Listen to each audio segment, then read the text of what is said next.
After a bomb explosion caused by terrorists on the British headquarters at Jerusalem, one entire corner of the King David Hotel, a building of 7 stories, was razed to the ground. The stone floors were cut clean. In scenes eerily reminiscent of New York 55 years later, the Jerusalem bomb was the beginning of terrorism as a media event, designed to capture the world's attention. The latest casualty list included 65 killed, 47 injured. The perpetrators, Zionist Jews, members of Menachem Begin's Irgun terrorist network.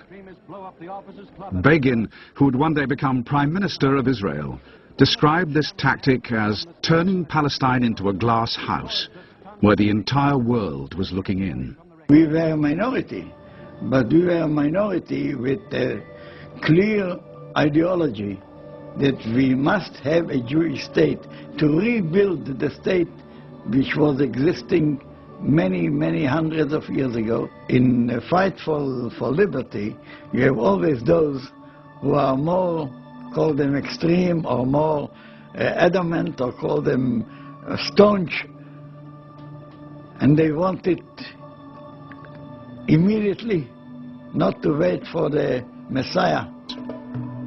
Jerusalem at that time, it was a fortress, and I walk through the town and put in my mind every place and think about how can we attack this place.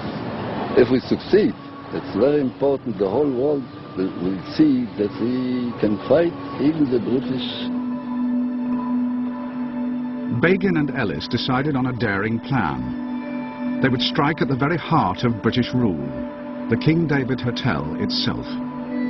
If they succeeded here, the whole world would take notice. The terrorist bomb was hidden in 7 milk churns and delivered in a hijacked pickup truck. The bomb went off at 12:37 and was devastating. But of the 91 dead, only 28 were British. 17 Jews died alongside 41 Arabs. Of all these, 54 were innocent civilians, unconnected to the British authorities in any way.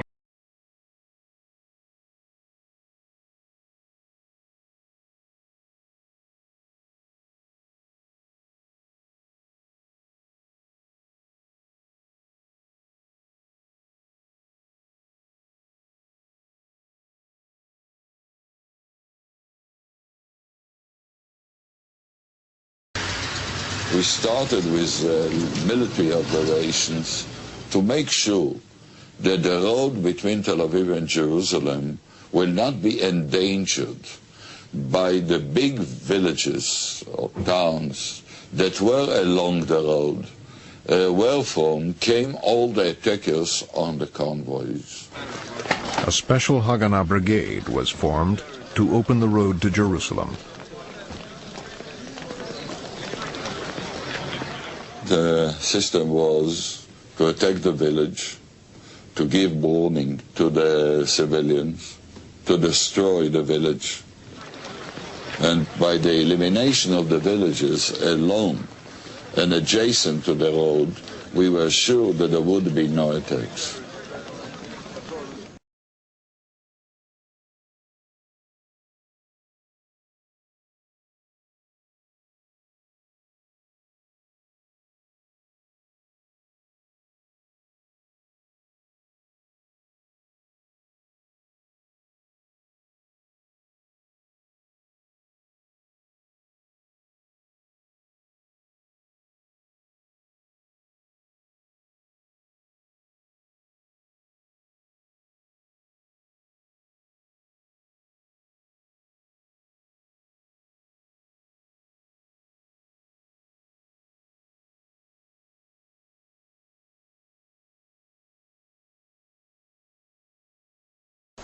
Two Jewish extremist organizations, Irgun and Lehi, which had fought the British, were eager to prove themselves in the new war.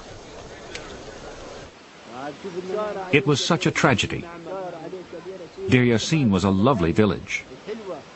The events at Deir Yassin would haunt relations between Jews and Arabs for years to come. Deir Yassin had stayed out of the fighting.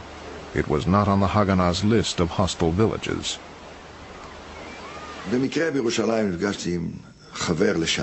I ran into a man who had left us for the terrorists.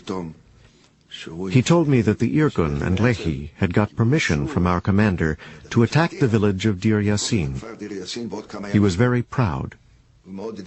Blared out, "Lay down your arms. Run for your lives." Then I heard our machine gun. I was kneeling down like this. When I looked up, I saw the village ablaze. Their attack lit up the whole village. The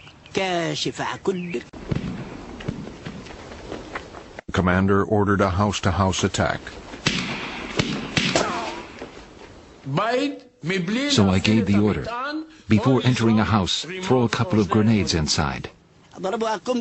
They threw a grenade into one house. 28 were killed.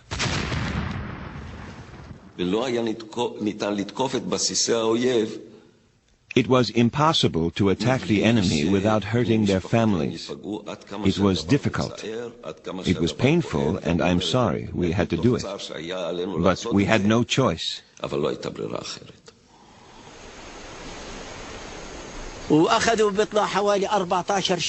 After the battle, they took 14 prisoners. They lined them up by the quarry and mowed them down. They threw their bodies in the quarry. That's what happened.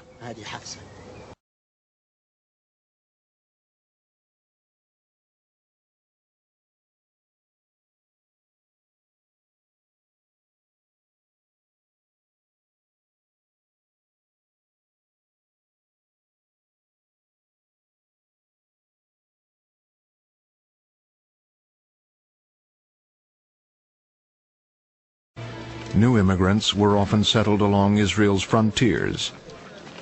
They lived in fear of frequent Arab raids.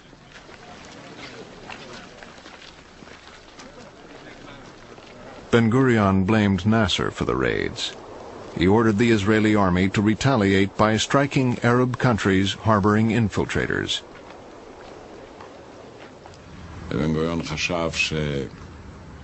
Ben-Gurion knew Arab villagers supported these terrorists. We had to show them that helping terrorists was dangerous, to protect our settlements. I was called to see Moshe Dayan. A mother had been killed, murdered on a settlement. The murderers left tracks which led to a village across the border in Jordan.